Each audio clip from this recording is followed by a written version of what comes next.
Vamos a partir de que todos los ingresos deberían de ser en primera instancia, ¿qué? Pues debidamente declarados, considerados, emitidos los FDIs correspondientes, ¿estamos de acuerdo? Por lo tanto, en una operación normal, todos los ingresos que se tuviera de esta asociación para el logro de sus objetivos, pues deberían estar definitivamente bien controlados. Sin embargo, en este ejemplo en particular de la asociación, vamos a hablar que de pronto, por la cantidad de operaciones, la cantidad de actividades que realiza y de también mucho infiere el recurso con el que cuenta, se encuentran ante ciertas circunstancias que debieron haberse realizado correctamente, debieron haberse evaluado.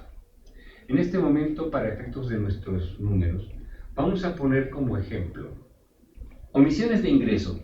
Vamos a pensar que esta asociación recibió una cantidad determinada de tal vez 7 millones de pesos de ingresos, de los cuales 500,000 pesos aparece allí un depósito, pues simplemente está depositado, sí se ha ocupado, pero nadie supo de dónde vino, no se emitieron ningún comprobante fiscal digital, es más, esos 500,000 pesos pudieron haber sido 5, 6, 10 depósitos, 20 depósitos, pero no se emitieron comprobantes fiscales digitales, ¿de acuerdo? Entonces, si la autoridad llega y los revisa, o llega un tercero y los revisa, en este caso vamos a pensar que la empresa, la asociación tiene su propio contador y pide una asesoría fiscal, pues quienes vamos a hacer una asesoría, nosotros nos preocupamos de ver ciertos elementos para cuidar las aristas. Uno de ellos es por lo menos hacer un análisis, una revisión de depósitos. Hacemos un comparativo, tienes ingresos por totales por 7 millones de pesos, pero hay 7,500,000 pesos de ingresos, de depósitos. Explican, oye, pues vamos a hacer la conciliación y la asociación confirma que en su declaración anual, en sus números, no ha registrado 500,000 pesos. ¿Estamos de acuerdo? Ponemos ahí una notita que son 500,000 pesos. Para efectos de las compras no realizadas e indebidamente registradas, resulta que también llegamos y empezamos a ver que en contabilidad aparecen algunas compras provisionadas que afectan, no sé, pueden ser gastos de papelería, pueden ser impresiones, pueden ser cualquier tipo de accesorios que pudiera la asociación utilizar. Sin embargo, nos damos cuenta de que no se realizaron. Y no realizaron significa que, entre otras cosas, que o se haya recibido el bien o se hayan pagado. ¿Estamos de acuerdo? Puede ser que se haya provisionado, puede ser que tal vez incluso exista un CFDI. Pero bueno, aquí hay otros conceptos adicionales. Sabemos que hay muchas empresas que están relacionadas por la autoridad hoy en día que están consideradas como empresas que venden facturas. ¿Estamos de acuerdo? Y no se hace un chequeo y aparecen esas facturas. Entonces, quien revisa o la autoridad puede decir que hay tal vez 250,000 pesos de compras indebidamente registradas. No realizadas o indebidamente registradas. 250,000. ¿De acuerdo? De pronto empezamos a pensar que en este momento la asociación es totalmente transparente, controla gastos, controla ingresos, pero como todo, es una operación grande. Y aparecen algunos gastos no deducibles. ¿Cuáles son? Pues no dudo que la empresa haya gastado en gasolina y aparezcan los gastos en gasolina, ¿estamos de acuerdo? O hayan viajes, transportes, pero los comprobantes no cumplen sus requisitos fiscales. Estas partidas que no son deducibles suman 50,000 pesos. Y por último, existe a través de nuestro análisis que hay en la lectura de la balanza de comprobación o encontramos deudores o encontramos a ciertas personas que están identificadas en la contabilidad o tal vez ni siquiera aparecen en la cuenta de deudores, pero vemos algunos rubros de gastos descubiertos. ¿Y esto qué significa? Significa que hay salidas de dinero para efectos de ¿qué? Algún préstamo a socios, a integrantes, cónyuges, ascendientes o lo que fuera. ¿Sí? Y esta cantidad para efectos de nuestros números en este momento va a ser de 150,000 pesos. Ahora, cuando estamos hablando de lo más importante de una asociación civil en la determinación del impuesto sobre la renta, es que siempre nosotros vamos a pensar que todas las organizaciones de la sociedad civil van a estar constituidas para fines sin lucro. Estamos de acuerdo, altruistas, y que todo lo que reciban lo van a ocupar. Pero eso no implica que deberán de cumplir con ciertas obligaciones e informar. ¿Estamos de acuerdo? Lo vamos a ver más adelante. Pero nosotros, cuando estamos en la operación, revisando, asesorando, registrando a este tipo de entidades, siempre es importante que veamos qué ocurre en sus entrañas. ¿Para qué? Para determinar el impuesto sobre la renta. Se entiende que estas asociaciones, todo lo que perciban, lo van a utilizar para el logro de sus objetivos. Y nosotros vamos a pensar que así es. ¿Estamos de acuerdo? Pero eso no implica que pueda ocurrir algo que pueda ser supuesto o genere una base del impuesto a través de ¿qué? De un remanente distribuible, ¿de acuerdo? Entonces, me preguntaban hace 8 días, ¿qué conceptos son? Estos son los conceptos que pueden existir en la misma operación. Que haya alguna salida de dinero, alguna factura o una compra que no esté debidamente realizada, o ingresos que no hayan sido declarados. En ese sentido, nosotros buscaríamos, por un lado, si fuera una operación normal de una sociedad civil, sacar un impuesto a través de la renta, a través de ingresos acumulables y deducciones autorizadas. ¿Estamos de acuerdo? En una sociedad civil, que se entiende que tiene fines de lucro. ¿Estamos de acuerdo? Por lo tanto, los ingresos que percibe van a ser acumulables. Y también las deducciones van a ser autorizadas y van a estar debidamente comprobadas, ¿de acuerdo? Pero entremos a la parte del resultado fiscal de lo que aquellas personas no lucrativas. Entonces, imagínense qué pasa, ocupemos los números. ¿Qué pasaría con los números? ¿Qué efecto tendrían realmente para la determinación de nuestro impuesto? Luego entonces llegaríamos al hecho de que si tuvimos omisiones de ingresos, estos van a formar parte de mi remanente distribuible, que va a ser parte de la base del impuesto sobre la renta. La determinación del remanente distribuible será mis omisiones de ingresos. ¿Cuánto dijimos que eran? 500,000 pesos. Mis compras no realizadas e indebidamente registradas ascendían a 250,000 pesos. Las erogaciones que no tenían requisitos fiscales o no son deducibles son 50,000. Los préstamos que vimos que son salidas de dinero que posiblemente ya no... Oye, pero lo van a reembolsar. Perdóname, tu asociación civil no tienes como objeto el estar realizando préstamos a terceros. Punto. Lo tienes prohibido, por lo tanto es parte de tu remanente distribuible.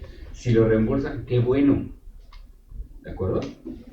Ahora, y esos préstamos son 150,000 pesos. El efecto, imaginando que todo el mundo de los ingresos que haya percibido fueron correctamente registrados, debidamente emitidos los comprobantes fiscales digitales, bueno, sabemos que se detectan solamente 500,000 pesos. Y todo lo demás es el juego entre la falta de comprobación, falta de cumplimiento y revisión, y los flujos que no debió haber realizado la asociación civil. ¿De acuerdo? Esas partidas, en su efecto neto, es el remanente distribuible. Ese remanente distribuible sumado con nuestros números asciende a la cantidad de 950,000 pesos. Si aplicamos la tasa, tendríamos un impuesto de 285,000 pesos. En un ejercicio normal o natural, tal vez la empresa hubiera dicho, oye, este es mi remanente distribuible, pero yo tengo un papel de trabajo en donde yo había dicho mis ingresos menos mis deducciones autorizadas, posiblemente me daban, no sé, 50,000 pesos o 100,000 pesos de base de impuesto. Perfecto, eso es por lo que no gastaste. Pero por remanente distribuible, tienes que considerar este partido. ¿Sí me queda claro aquí?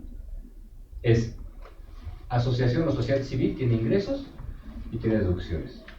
Si la asociación civil no determina su base natural, puede tener un impuesto, ¿estamos de acuerdo? Una base de impuesto, pero tiene que complementarse con una adecuada determinación de un posible remanente distribuible.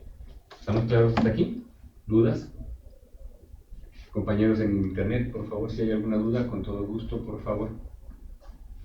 Ok.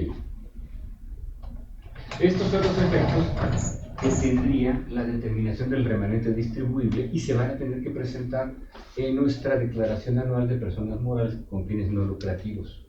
el formato 21 correspondiente. Ahora, en lo general tenemos ya, partiendo desde el punto de vista aplicación en materia del impuesto a la renta, estamos tocando de que hay dos entidades de las que hemos hablado en este curso, en estas dos sesiones. Una es una asociación civil y una sociedad civil. La sociedad civil va a tener que estar tributando en el título 2, ¿estamos de acuerdo? Y las asociaciones civiles, que son no lucrativas, estarán en el título 3.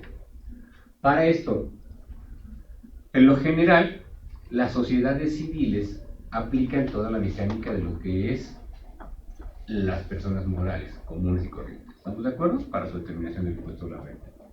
En materia de... hay algunas preguntas que de pronto salen al aire. Y dicen, oye, en servicios profesionales independientes, sociedades civiles con fines lucrativos, ¿se determina ajuste anual por inflación? Es una pregunta. ¿Ustedes qué piensan?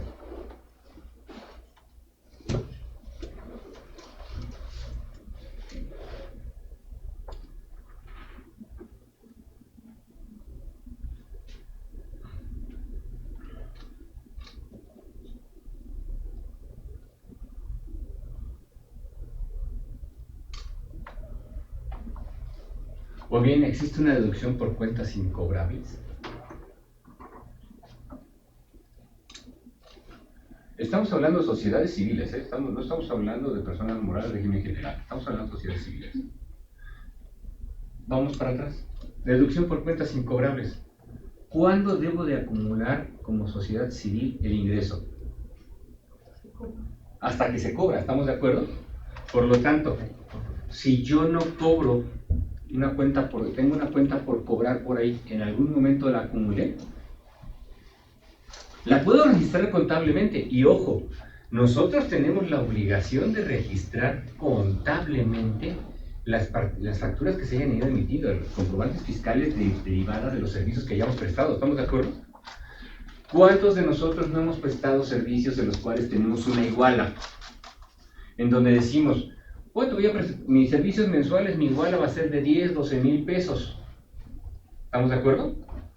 Y nosotros emitimos el día primero para que el día 30 nos paguen, con la esperanza de que nos paguen el día 30, el importe correspondiente. Entonces, generamos la factura, contablemente la registramos y aparece el ingreso. ¿Estamos de acuerdo? Si llega al cierre esas partidas, esas cuentas por cobrar, nosotros nunca las vamos a acumular. ¿Por qué? Porque no han sido cobradas. ¿Estamos de acuerdo? Por lo tanto, luego entonces, si llega a ocurrir que al cierre del ejercicio aparecieran algunas cuentas incobrables del cierre de ejercicio posterior, de periodos anteriores, ¿nos preocuparíamos por tomar la deducción?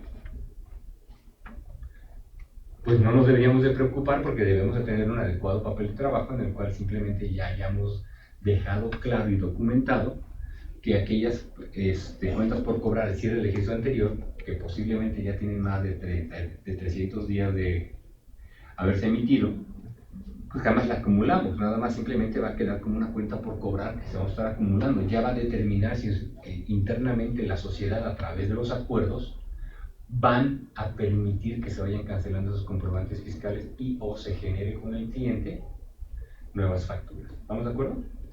Por lo tanto, ahora, en materia de ajuste anual por inflación, ¿qué pasa? Pues ocurriría que realmente no existen unas cuentas por cobrar como tales, porque no hay un efecto de acumulación. ¿Estamos de acuerdo? Si uno de los principios que tenemos en el punto de vista de componente inflacionario, pero de ajuste anual por inflación, los principios que tenemos que sean, en el caso de los pasivos que tengamos nosotros, es que sean partidas que sean deducibles. ¿Estamos de acuerdo? O bien que sean cuentas por cobrar reales. En materia de lo que nosotros tendríamos como cuentas por cobrar, sí es cierto, existen cuentas por cobrar, pero si no las vamos a acumular, luego entonces en materia de cuenta por cobrar podríamos no acumularlos para efectos del ajuste anual por inflación. ¿Estamos? Ahora, en cuanto a lo que es el título tercero, y es una persona moral no contribuyente, como lo ejemplificamos hace rato, va a haber alguna mecánica que vamos a aplicar del título 2, pero por ciertos ingresos. ¿Esos ciertos ingresos cuáles son? Los que sean distintos a... ¿Cómo? A la asociación, al objeto propio de la asociación. Decíamos, si Leonardo en un momento dado decide, voy a tener 40 niños dándole en este lugar que yo voy a tomar para darle capacitación, y de pronto los que colaboran van y le prestan a chicos especiales en otro lugar los servicios distintos de lo que los mismos servicios, pero con una característica de remuneración de un contrato de prestación de servicios. Luego entonces tendrán un tratamiento por ser considerados ciertos ingresos distintos del objeto propio de la asociación. Ahora, en lo general tocamos cómo se determina el impuesto sobre la renta, pero ¿qué nos señala la ley del impuesto sobre la renta en lo general en materia de las obligaciones, en relación a las obligaciones que en materia del impuesto sobre la renta tienen las sociedades civiles? Vamos a tratar de razonarlas. ¿Estamos de acuerdo? Aquí las tenemos señaladas. Primero que nada, toda sociedad civil va a estar registrada va a contar con una inscripción ante el Registro Federal de Contribuyentes. Eso es inevitable. ¿Estamos de acuerdo? Luego, deberá de llevar contabilidad. Es una obligación establecida. También, bueno, pero la contabilidad, ¿qué es la contabilidad? ¿Qué contiene la contabilidad? Pólizas, ¿qué más? Facturas, libros, estados financieros, gastos, ¿qué más? Fíjense con qué mala intención es esta pregunta. De pronto nosotros nos quedamos en el ejercicio de la profesión, en la práctica nos quedamos cortos de ver todo lo que implica contabilidad en materia fiscal.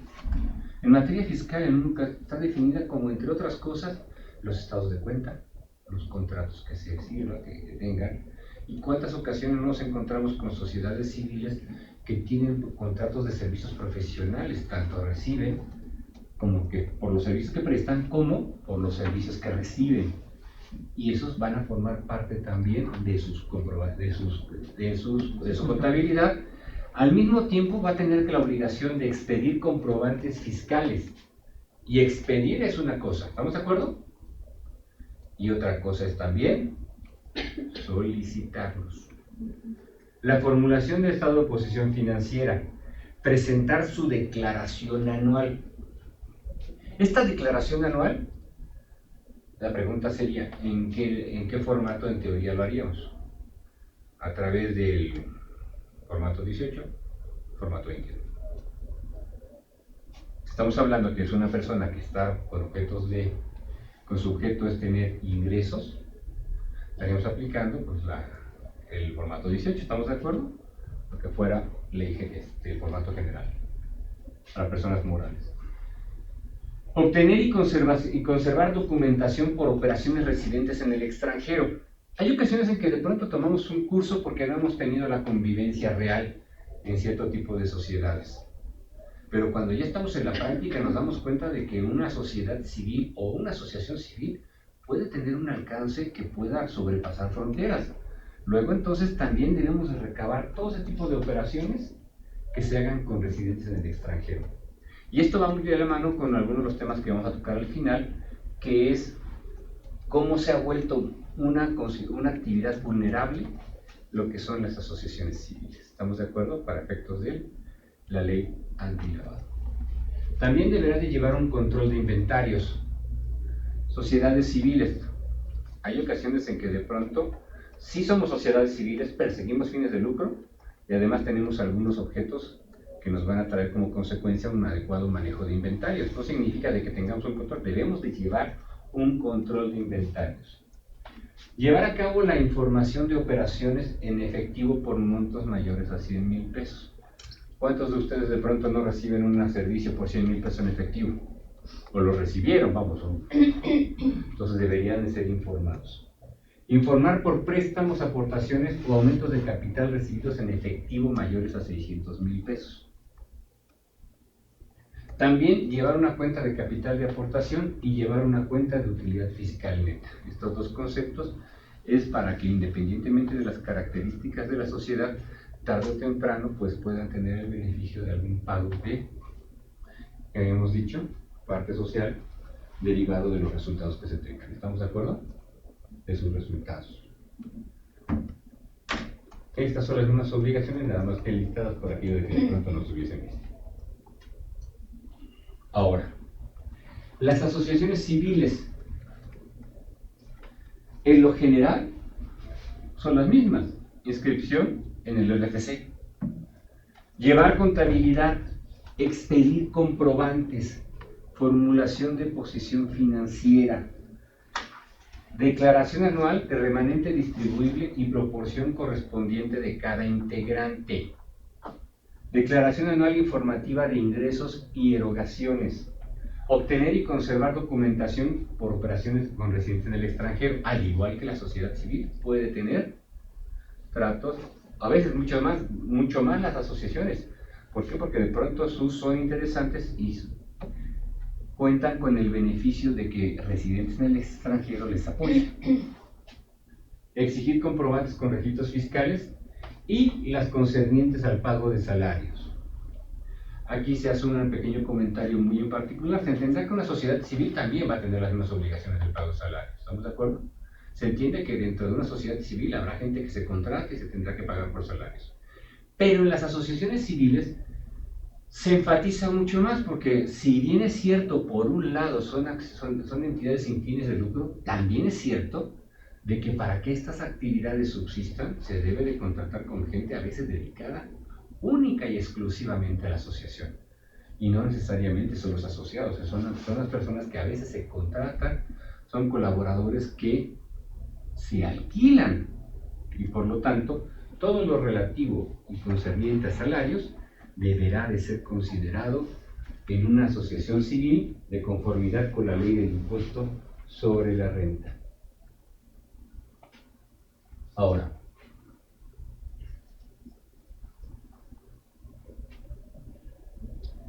en materia de aquellas asociaciones que obtengan o sean donatarias autorizadas, ¿qué obligaciones tienen? Las obligaciones que en materia del impuesto sobre la renta con autorización, tienen las asociaciones civiles con autorización para recibir donativos deducibles son también llevar contabilidad, expedir comprobantes fiscales. Ahora, solicitud de autorización para recibir donativos. ¿Estamos? Sí. Yo pues soy una asociación civil, pero si quiero emitir un recibo de donativos deducibles, debo de presentar mi solicitud de autorización para recibir donativos. Y a su vez, también ya con mi operación, presentar mi informe de transparencia de donativos de los interesados en plataforma del SAT. Ya hoy en día el SAT tiene una herramienta en la cual ustedes van a tener que informar todos aquellos donativos que reciban. A su vez, como las demás, exigir comprobantes con requisitos fiscales y los concernientes al pago de salarios. Me van a decir, ¿cómo se hace el registro? ¿Cómo se lleva a cabo la solicitud donataria? Lo vamos a ver en un momento.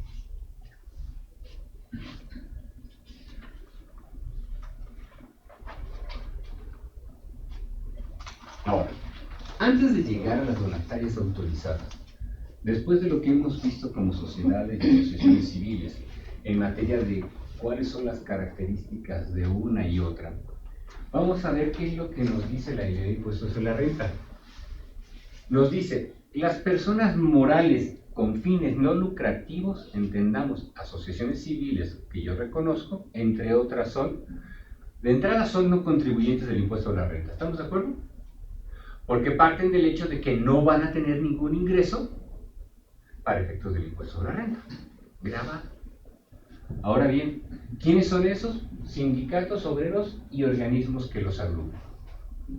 Asociaciones patronales, asociaciones de padres de familia, cámaras de comercio e industrias y organismos que las reúnan, colegios de profesionistas, fines culturales, fines políticos, deportivos o religiosos, sociedades cooperativas de consumo, instituciones de beneficencia y asistencia dedicadas a la enseñanza y fines ecológicos. La vez pasada estábamos hablando de las instituciones de beneficencia, ¿estamos de acuerdo? De las famosas IAP, ¿no? Las asistencias privadas, ¿no? Las de las IAP. Aquí nos queda claro, ¿no?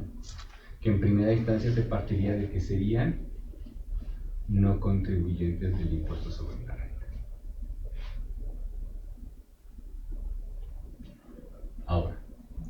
Ya dejamos claros que aquellas que conforme al título tercero, las personas morales con fines no lucrativos no se van a considerar contribuyentes del impuesto sobre la renta. En lo general, ¿estamos de acuerdo?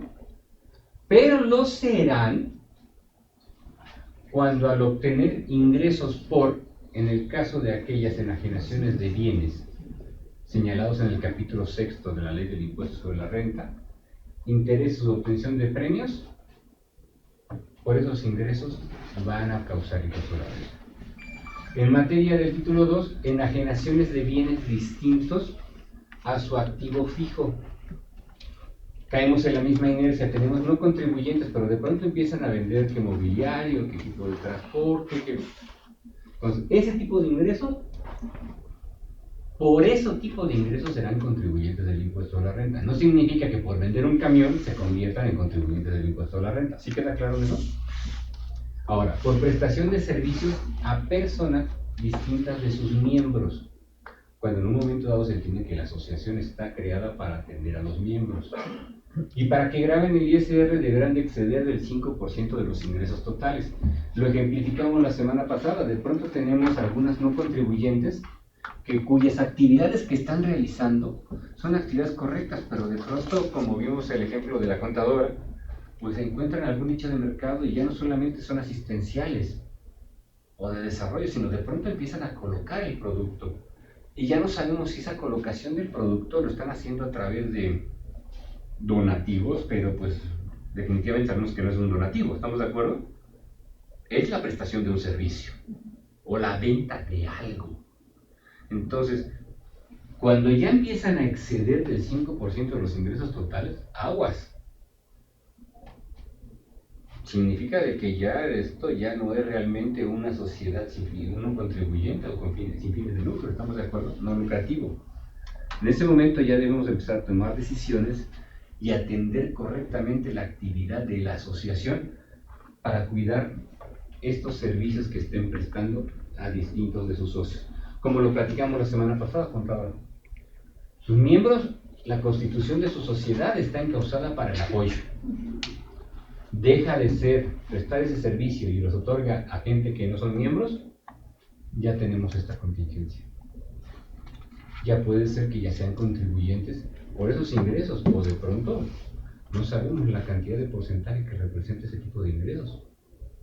¿Ya lo ponderó usted? Por ejemplo, podría ser una C. Es una señora que es mexicana, pero vive en Alemania. Sus papás eran alemanes y vivieron mucho tiempo aquí en México. De hecho, fundaron un instituto de indigenista, algo así, allá en Chiapas. Entonces ella me preguntaba si podía formar, ¿no? O si se podía constituir, o cómo podía hacerlo, porque ella lo que quería era que los libros que había escrito su papá, los quería tener en línea y los quería que según con un donativo de X cantidad se pudiera bajar el libro en PDF. Y ella a su vez decía que ese dinero que se fuera pues juntando, lo iba a dar para que siguiera existiendo y el instituto que había formado su papá. Bien, si vemos el concepto, es muy interesante lo que estamos haciendo, porque en un momento dado pareciera que está vendiendo el libro, ¿estamos de acuerdo? Pero lo que está buscando es recibir una aportación a cambio de algo, ¿de acuerdo?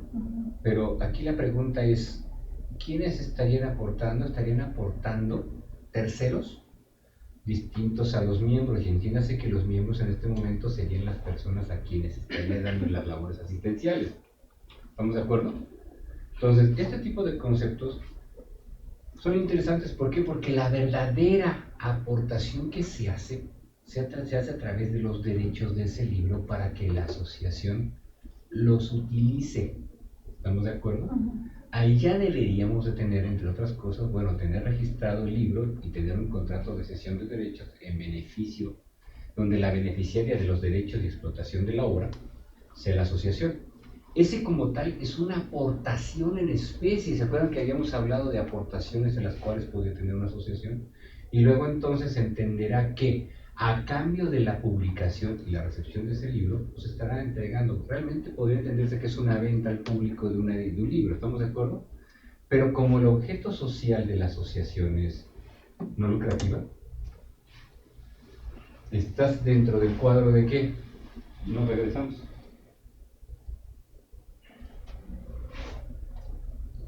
De beneficencia y asistencia. ¿Estamos de acuerdo? Tus ingresos por ese concepto definitivamente ya no serían grabados para el futuro. Y puedes venderlo 1, 1000 o 2000 veces o tantas como sea necesario y a un precio razonablemente que te lo pague la gente que te lo tenga que pagar. Y esos recursos que tú utilizas, esas cuotas de recuperación, esas aportaciones que recibas, los lleves a utilizar para el objeto propio de lo que te has construido. Entonces no tendrías ningún problema y no te estaría aplicando el hecho de que te estarías excediendo porque esos ingresos son la totalidad. ¿Estamos de acuerdo? Si la pregunta es, yo estoy vendiendo el 100% de mis ingresos dependen del 100% de la venta de esos libros. No, en este momento no te aplicaría. Si eres un no contribuyente porque vas a dar labores asistenciales, tu capital es el libro como tal. Los ingresos los documentas, no tienes ningún efecto adicional, es un ingreso no grabado, no acumulable, para efectos del impuesto a la renta. Ahora, si lo que haces es empezar a dar capacitación, si lo que haces es empezar a dar otro tipo de servicios y empiezas a sobrepasar, ten cuidado. Pero ya vamos, no tendría relación todos los ejercicios que tú tengas, todos los ingresos que tú tengas, que sean distintos a la venta de los libros. ¿Estamos aclarados aquí? Ok. Ahora bien. En el CFDI, ¿cómo debería de ir el concepto normal del libro? Depende, o sea, aquí ya es cuestión...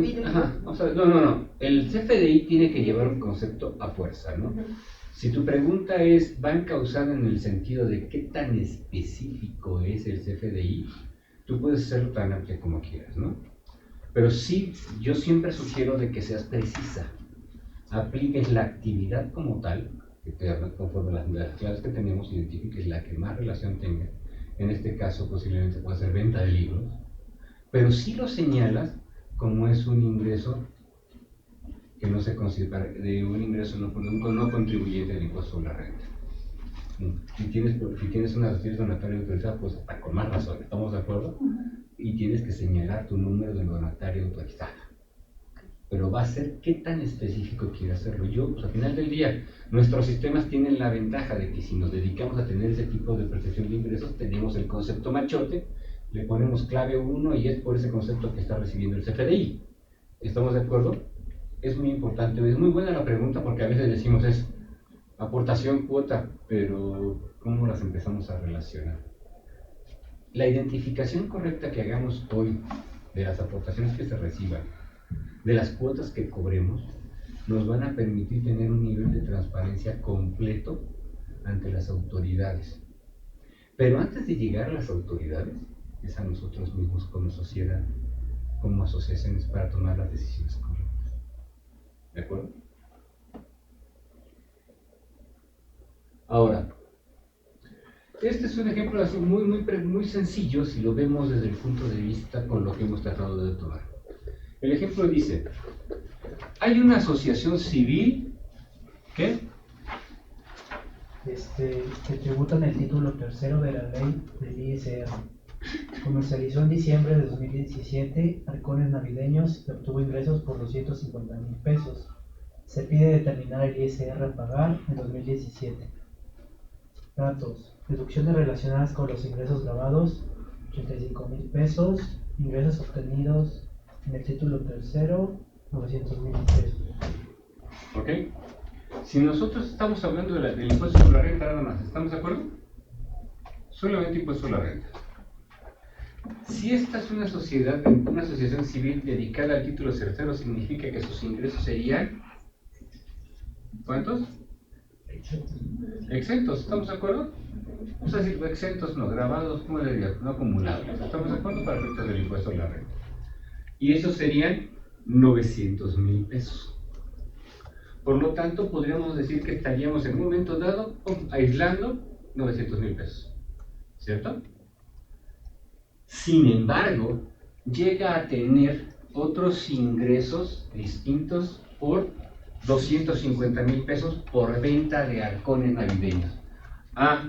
Entonces mi CFDI te va a decir, pues venta de halcones navideños.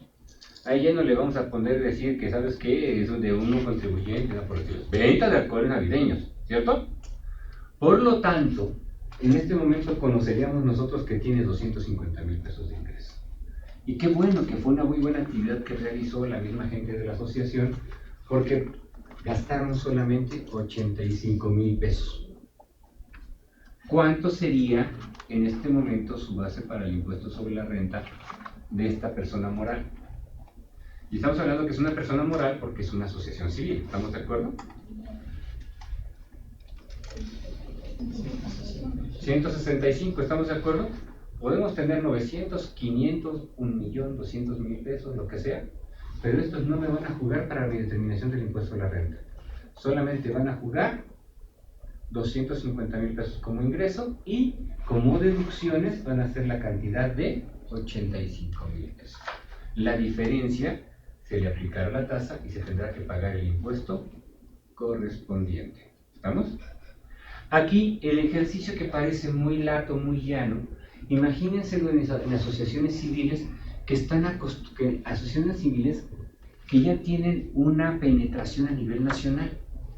Imagínense la cantidad de eventos que tienen durante el ejercicio. Imagínense las cantidades de ciudades y no de estados. Hay asociaciones nacionales que tienen programas de actividades para realizarse durante el año, al menos en cada uno de los estados.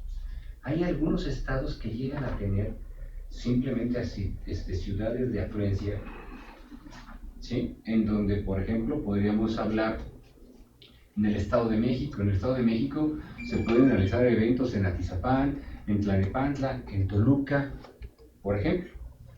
¿En qué otra parte del Estado de México? Podemos encontrar Texcoco, que ya son situaciones de comunidades importantes. Posiblemente si nos vamos a Jalisco nos podamos encontrar no solamente a Guadalajara, nos podemos encontrar otras ciudades importantes, lo mismo en el norte, en cualquier estado. Imagínense cómo empiezan a replicarse este tipo de eventos. ¿Cuánto control no deberían de tener estas asociaciones civiles?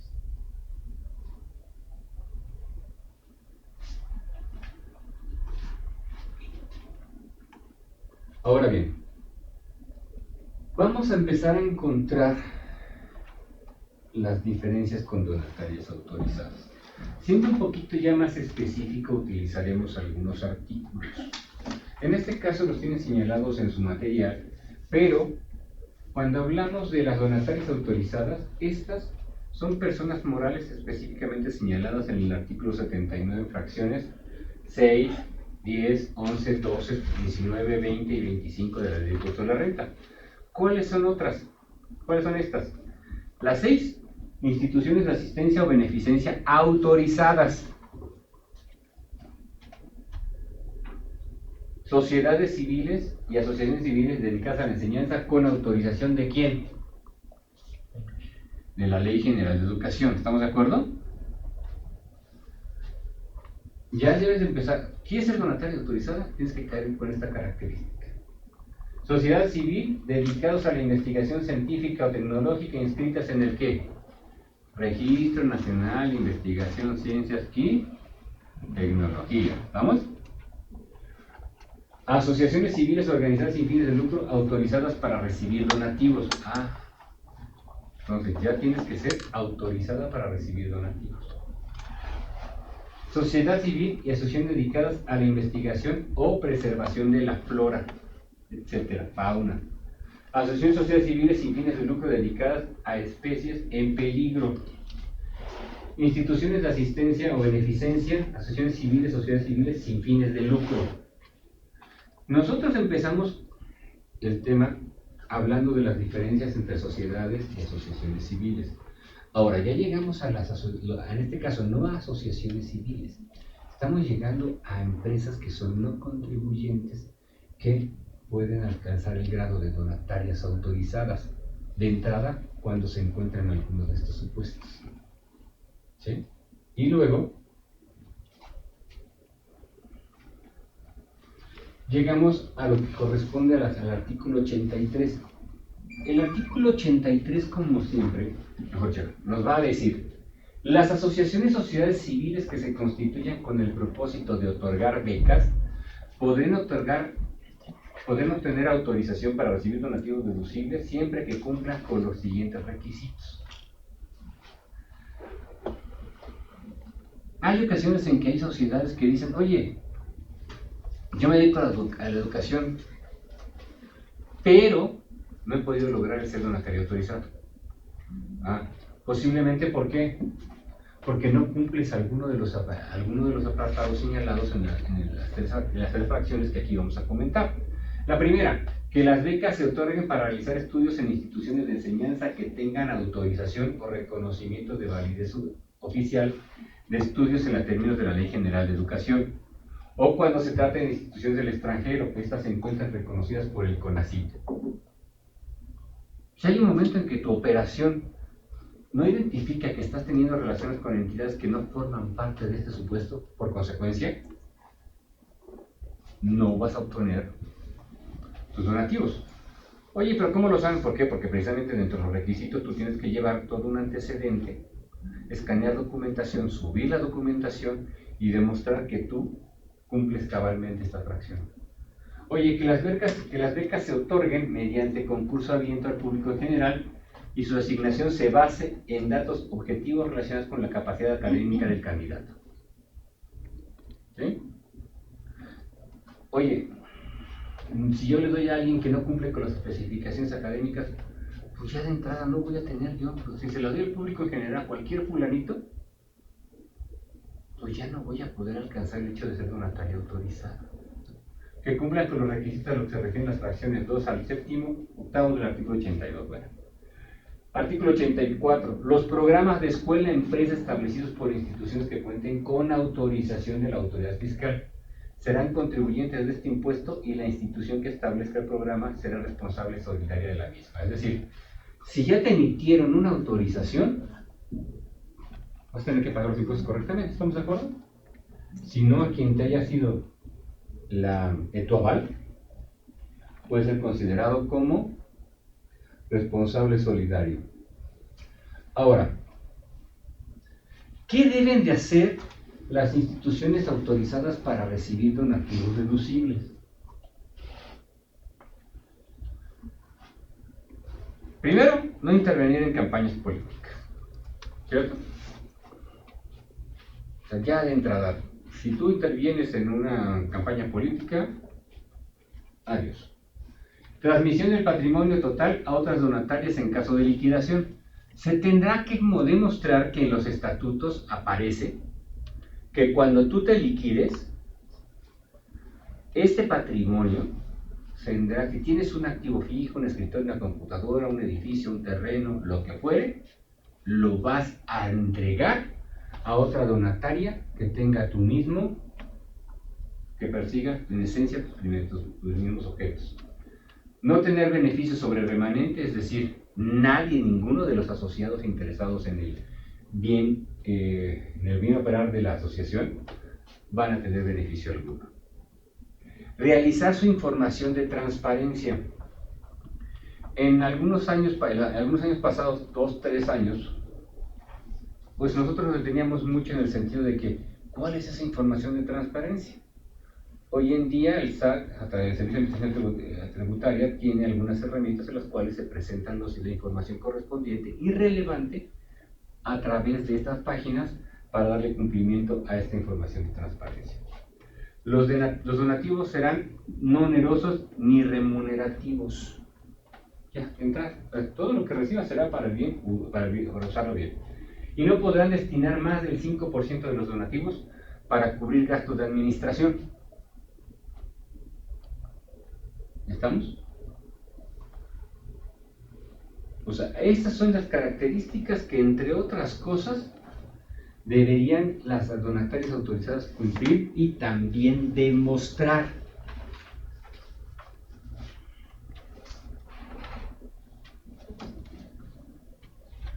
Por otra parte, ¿cuántas ocasiones no nos hemos encontrado de que hay asociaciones civiles que persiguen, entre otras cosas, satisfacer alguna necesidad de la comunidad a pequeña, mediana o gran escala? Y nos podemos citar con aquellas asociaciones, por ejemplo, de gente que, llamémosle, ha tenido la fortuna de emigrar al país para ganar dinero, hacerse de un capital y empezar a mandar remesas. Y en México, para darle mayor seriedad a este tema, llegan a constituir ciertas asociaciones. ¿Sí? Hay asociaciones que le llaman Asociación de Braceros de Chihuahua, de Zacatecas, de donde ustedes gusten. Entonces, es una asociación conformada por familiares de personas que se encuentran ahí y empiezan a recibir donativos que llegan a ser en su momento muy importantes. Entonces, estos donativos del extranjero son organizaciones civiles o fideicomisos autorizados para recibir donativos deducibles en México que tengan por objeto actividades asistenciales, ¿sí?, educativas, de investigación científica, tecnológica, culturales, ecológicas, de reproducción de especies en protección y peligro de extinción, museos, bibliotecas privadas con acceso al público en general. Y aquí empieza a haber un filtro. Si se damos cuenta, ya casi no es el grueso de todas las asociaciones civiles las que califican. Ya empiezan a calificar menos asociaciones y que tienen que estar dedicadas a esto. Un ejemplo claro que podemos ver aquí es, aquí encontramos nosotros las de salud.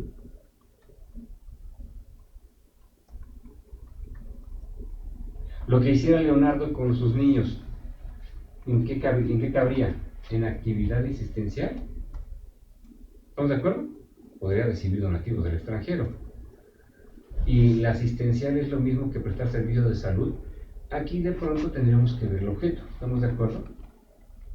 Si por ejemplo hay alguna comunidad que pues no tiene un boticario, que no tiene medicina, pues es una actividad asistencial pero no es necesariamente confundirlo con los servicios de salud. ¿Sí queda claro este concepto? Ahora, si se han dado cuenta, he tratado de leer lo menos posible ciertos conceptos y nos hemos sido prácticos. ¿Estamos de acuerdo? Rebotando ideas. Pero, por ejemplo, hay cierto tipo de situaciones que nosotros debemos de estar mencionando. Y esto se da, ¿por qué? Porque nosotros vamos a llegar a tener que presentar mayor información ante las autoridades correspondientes. ¿De acuerdo? En este caso, no obligación del pago del impuesto sobre la renta de las asociaciones civiles y supuestos en los que sí pagarían el impuesto en casos prácticos. Ingresos no afectos al IVA. Las donatarias están exentas del pago del impuesto sobre la renta y pueden obtener ingresos por actividades diferentes a sus fines, siempre que no excedan el 10%. Ya lo habíamos mencionado, ¿estamos de acuerdo? Del total de sus ingresos. Dentro de este límite no se incluyen los apoyos o estímulos proporcionados por la Federación, entidades federativas, municipios, enajenación de bienes de activo fijo o intangible, las cuotas de sus integrantes, los derechos patrimoniales derivados de propiedad intelectual o el goce temporal de bienes inmuebles, los rendimientos obtenidos de acciones u otros títulos de crédito colocados en calidad público inversionista. Y para este 2017, también vigente 2018 y 2019, se aclara que tampoco entran en los límites las cuotas de recuperación y por el excedente deberá de pagarse el impuesto. Habíamos sido, al parecer, muy parcos en los conceptos, ¿estamos de acuerdo? Ahora, imagínense, todos estos tipos de ingresos puede recibirlos una asociación, dependiendo de los programas. En la práctica nos hemos encontrado que de pronto hay asociaciones que están constituidas y bajan un recurso a nivel federal. Pero también hay programas que se replican a nivel estatal o en los municipios y van recibiendo esos apoyos. Entonces, simplemente empezamos a identificar cuáles son esas fuentes de ingresos que tienen. ¿Para qué? Para que no sean considerados afectos al impuesto sobre la renta. Ahora, también es importante cuando hablamos de cuotas de recuperación, lleguemos a la regla 3.10.25, donde dice, se consideran cuotas de recuperación los montos cobrados por las instituciones autorizadas para recibir donativos deducibles en términos del artículo 82 de la Ley del Impuesto sobre la Renta por la prestación de servicios directamente relacionados con su objeto social, siempre que dichos montos permitan a la organización civil o fideicomiso autorizado para recibir donativos hacer sustentable la operación cotidiana de los servicios que prestan y sean menores o iguales a los precios de mercado. Lo hemos parafraseado con el ejemplo de Leonardo. Él no le va a cobrar a un papá 5,000 pesos al mes, bueno, a la semana, cuando a todos los demás muchachos les está cobrando 40 pesos por día, por 4 horas, ¿estamos de acuerdo? ¿Esto qué significa? Significa de que sus miembros les va a cobrar un valor razonable. En el momento en que empieza a cobrar por encima de lo establecido a los precios del mercado, en ese momento ya empezaría a caer en un supuesto en donde dejarían de ser sus ingresos no afectos y serían afectos al impuesto sobre la renta. De pronto, cuando estamos platicando nosotros en los cursos, aquí lo importante, cuando tenemos la suerte de que haya personas que han trabajado con asociaciones civiles, empiezan a hacer los comentarios relativos a lo siguiente. Oye, fíjate que yo hice un evento, era una kermés, pero fue una kermés en donde la comunidad, que son como 4,000 personas, fueron todos, y el ingreso que se obtuvo se hizo un depósito, y la autoridad me está diciendo que es grabado. ¡Wow! ¿Estamos de acuerdo qué delicado puede ser esto? Sí, es cierto. O sea, en un momento dado no se estaría saliendo de los límites, pero ¿cómo lo está vistiendo? ¿Cómo está controlando ese ingreso? Aquí en este momento estamos de acuerdo que caería esa venta de esa kermés, caería como los alcoholes navideños, ¿estamos de acuerdo? Ahí no tendríamos que cuestionar absolutamente nada. ¿Y sería qué? Una prestación de servicios que sería totalmente afecta al impuesto sobre la renta. ¿Qué es lo que no sería afecto? Pues en función de cómo lo estemos documentando. ¿Sí? Si a cada una de las personas que llegó y cooperó con algo, se le emite un comprobante fiscal, bueno, está bien. ¿A cuánto equivale? Bueno, simulamos que son boletitos de 10 pesos, casi te compras tu tostada. Pero debemos de cuidar ese tipo de detalles para que la autoridad no pueda asignarnos alguna situación que nos lleve al pago de impuestos. Ahora, cuando hablamos de asociaciones civiles, bueno, ¿dudas hasta aquí? ¿Vamos bien? Sé que fue una situación así como que medio difícil estos 2 días, así como que la ciudad está loca, ¿verdad? No sé si les haya pasado a ustedes, pero bueno. Las asociaciones civiles autorizadas para recibir donativos deducibles y no autorizadas, principales diferencias. Hoy en día, dentro de estos es el cambio de residencia fiscal. No sé si de pronto han escuchado las noticias que hay una asociación civil tal, pero pues llegas a tocar la puerta y no existe, ¿no? Es un terreno baldío, Entonces tienes que ser, para ser donataria autorizada, tu domicilio fiscal debe de estar efectivamente confirmado por la autoridad a través de sus visitas de verificación. Debes demostrarle características, señas particulares para ser una donataria autorizada. Una autorización revocada o no renovada. Para ser donataria autorizada, debes de cumplir con todas tus autorizaciones y renovarlas cuando se requiera. Si no lo renuevas, no puedes funcionar como donataria autorizada. Hay ocasiones en que la misma inercia empezamos a decir, sí que recibimos dinero, llegamos, paso un mes, luego lo hago, luego gestiono, veo, pero cuando nos damos cuenta ya pasaron 2, 3, 4 meses y la renovación de las autorizaciones no se ha realizado. Todo lo que ocurra dentro del espacio en donde no se han tenido el cumplimiento de las renovaciones, se le va a dar tratamiento de ingreso acumulable. Fíjense qué parte delicada, por aquello de no tener controles adecuados. Un gobierno corporativo, ¿saben lo que es un gobierno corporativo? Un gobierno corporativo es en general el entender que existe toda la asociación y su operación a través de políticas que muchas de ellas van a emanarse desde su objeto social y desde los objetos de la sociedad. Este gobierno corporativo tendrá, entre otras cosas, políticas establecidas, manuales, procedimientos, perfiles de puestos, responsabilidades, asignaciones de tarea, programas de trabajo. Todo ese gobierno corporativo, toda esa serie de procedimientos establecidos para la operación, van desde que se lleven a cabo periódicamente en tiempo y forma y estén documentadas las juntas de asociados, que los acuerdos que se logren a través de los asociados conlleven acciones y programas, y estos programas estén debidamente desarrollados, en donde se sepa quién se va a asignar, cómo se va a asignar, cómo se van a generar los recursos, de dónde provienen. Todo eso es un gobierno corporativo, ¿de acuerdo? Y debe de estar debidamente documentado. Nosotros cuando estamos atendiendo a un cliente, se nos olvida preguntarle, oye, ¿tienes un manual de políticas y procedimientos? Oye, ¿tienes políticas, tienes formatos que te permitan llevar a cabo un adecuado control? También lo debemos de hacer con estas asociaciones y sociedades civiles. Ahora, ya hablamos de lo general, hablamos de los conceptos legales, ya hablamos un poco de materia del impuesto a la renta, entremos al impuesto al valor agregado. El impuesto al valor agregado nos va a decir a nosotros, entre otras cosas, 5 aspectos. Primero, cuándo se causa el impuesto en una sociedad civil y en una asociación civil. ¿Sí? Luego, cuándo se efectúan los pagos mensuales definitivos de IVA aplicables a la sociedad civil y a la asociación civil. Y aquí con los casos prácticos, bueno, espero que nos dé tiempo, si no, estos no me preocupan tanto, me ocupa más lo demás, ¿estamos?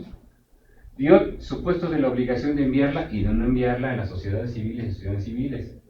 Obligaciones fiscales que deben cumplir las sociedades civiles y asociaciones civiles en materia de IVA. Efectos de los donativos en el IVA y de otras actividades aplicables a las asociaciones civiles. Estos temas en lo general son muy importantes que se definan. ¿Por qué? Porque se entenderá que de entrada esos ingresos que se perciban pues deberían de estar exentos de IVA, ¿estamos de acuerdo? Porque están exentos, porque no son grabados para efectos del impuesto a la renta. Pero, claro, si nos encontramos con ventas, si nos encontramos con prestaciones de servicio que se salen o pueden salirse del objeto propio de la asociación, luego entonces repercutiría en tener controles adicionales en estas asociaciones. Ahora, partamos del primer supuesto, sociedades civiles. Las sociedades civiles de entrada van a causar el impuesto, ¿estamos de acuerdo? Porque sus ingresos van con fines de lucro. ¿Y por qué los van a causar? Cuando enajenen bienes, presten servicios o importen bienes o servicios. Y el impuesto se causa en el momento en que efectivamente se cobren las contraprestaciones por el monto de cada una de ellas. Aquí no hay ningún problema. En materia de sociedades civiles y asociaciones civiles, es hasta que se cobre. ¿Estamos? No antes. Al igual que el flujo de efectivo que conocemos de manera normal con todas nuestras personas morales y personas físicas, ¿cierto? Si nosotros vemos ahora que de pronto nos encontramos con ciertas asociaciones o ciertas sociedades civiles que tienen actos por los que debe de pagarse en IVA en una proporción en relación a todos los ingresos que reciben por sus actividades, tantos y grabadas, esa proporción se llamará proporción del IVA acreditable del mes. ¿Qué es esto? Se entiende que, por ejemplo, si nosotros tenemos ingresos con prestadores de servicios y los cobramos por 100,000 pesos, tenemos un IVA trasladado de 16,000 pesos, ¿estamos de acuerdo? Eso es lo que tendríamos que voltearnos a pagar a la autoridad. Pero, si nosotros efectuamos gastos, pues todos que están relacionados, que compramos tóner, escritorios, computadora, todo ese IVA que erogamos, lo vamos a poder acreditar. ¿Por qué? en su totalidad. ¿Por qué? Porque los ingresos que tenemos son totalmente grabados para efectos de IVA. ¿Estamos de acuerdo? Ahí ya no nos tenemos que preocupar por una observación, pues digo, por un porcentaje, la utilización de un porcentaje. Pero si tenemos actividades que son, por un lado, no grabadas o no afectas para el IVA y otras que sí, debemos de identificar qué proporción de estos ingresos en materia de IVA grabados corresponden al total de los ingresos para poder aplicar la proporción.